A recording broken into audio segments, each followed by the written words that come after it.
در راه که می آمدم یک جوونی تماس گرفت با من، گفت شیخ اینایی که میرن تهران یک معامله هست به اسم، حالا من میدونستم چی میخواد بگه، گلد کویس، اینایی که سکه مشتری پیدا میکنن، هر نفر 10 نفر بچه سکه میاد تو حسابشون، حکمش چیه؟ گفتم حکمش حرامه.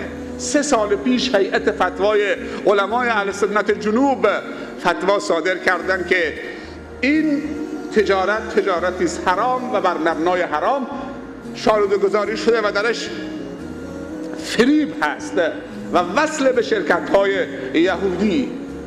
و دوباره یک مدتی قطع شد، خیلی ها ورشکست شدن، بی آبرو شدن، فراری شدن. الان چند مدت 4-5 ماه دوباره فعال شده، ریشش هم از تهران بیشتر زنگ میزنن. این جوان هم همه میخوان برن تهران دیگه، ماهانه شمش میاد و سکه میاد تو حسابشون، هر کدوم 20 نفر مشتری پیدا بکنن. ولی این اگر روزی 1000 سکه تو حسابت بیاد، وقتی علما رأی نهایی رو صادر کردن هیئت فتوا که این حرامه، بعد گفتم شما شماره، البته تا من بهش گفتم حرامه دیگه نگفت چرا و چرا و چرا. بعد گفت چشم، یه جوونی بود صداش، گفت چشم شیخ. گفتم نه چشم خالی هم نه، شماره فاکس بده، من فردا انشالله شنبه برات فاکس میکنم نص هیئت فتوا و علت تحریمش که چی گفتن تا قانع بشید. اینجا زده شده، اینجا هم هسته.